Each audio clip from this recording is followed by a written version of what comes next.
Assalaamu calaykum. Magacaygu waa Suleymaan. Halka aad naga dhageysanaysaan waa Somali Drama TV. Waxaan naga codsanaynaa inaad channelka subscribe saartaan. Sidaan ogsannahay afhayeenka Al-Shabaab Shacab Dheere oo meel fagaare ka hadlayay ayaa waxa uu ku baaqay dagaal toos ah oo mar kale uu la gali doono dowladda Soomaaliya ee uu hogaamiyo Xasan Sheekh Maxamuud. kadib hadalkaasi waxaa maanta ka falceliyay ama ka jawaabay wasiirka warfaafinta dowladda Koonfur Galbeed Sheekh Ilyas Ali oo hore u ahaan jiray macallin dugsi. haddaba wasiirka hadalkiisa waa kan ay nala dhageystaan. بسم الله الرحمن الرحيم. السلام عليكم ورحمة الله تعالى وبركاته. داوديال waxaan rabaa halkan in maaragtay falcelin ama jawaab aan ka bixiyo ninkii hogaamiyihii al-shabaab ahaa ama afayeenkii hore al-shabaab ahaa ama wuxuu rabaa ha ahaado title ka rabaa ha ka heeya hadduu rabo al-shabaab waxa weeyaan cala dheera rabaa sheekh cala dheera ma dhahaya aniga cala dheera ayaan rabaa inaan u jawaabo.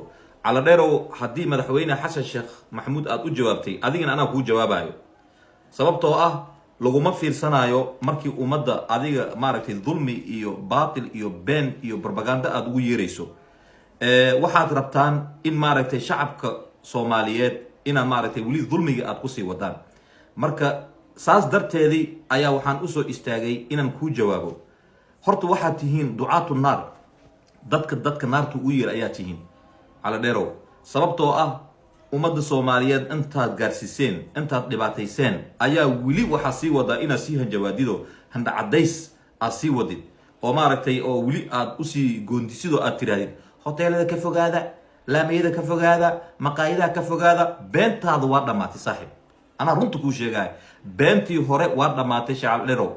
godkiina bi idinku soo galay, meedidkiina meel kasta daadsan, amxaarana maaragtay waa idin soo sholoshay, waa idin soo baabi'isay.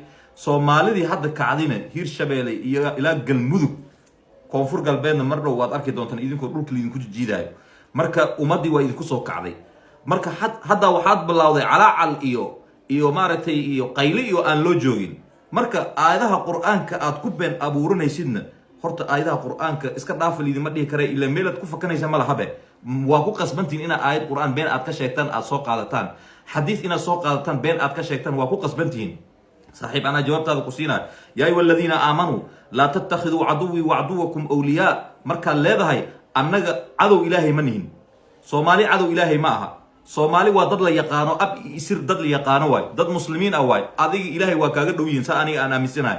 مركاسا وحال لذا هاي يا أيها الذين آمنوا لا تتخذوا عدوي وعدوكم أولياء.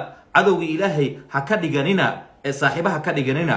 مركا عدو إلهي أنا عدو إلهي منهن هذا عدو إلهي oo rabbi rasuul ka furtay diinta ilaahay ku qaraabanayso, diinta ilaahay been ka sheegayso oo duurka aad ugu jirtaa oo maaragtay masaakintaas inta soo aruurisay oo aad iska dhigaysaan inaad niyad aad haysaan. wallahi niyad ma haysaan, wallahi been aad sheegtay. masaakintaas quraxda aad fadhiisay oo maaragtay soo aruurisay oo maaragtay meesha ay fadhiyaan ay dulaysan yihiin inay ka soo tagaan way rabaan, laakiin say kaaga soo tagi lahaayeen ilaa hadda ay raadinayaan aniga waa ogahay. marka saaxiib ummadda been ha u sheegin oo maaragtay nabi Muhammad sallallahu alayhi wa sallam ayaa idin sheegay qofka muslimka markuu wax dilo qofuu dilaa markaas waxa la fududaanay dhiig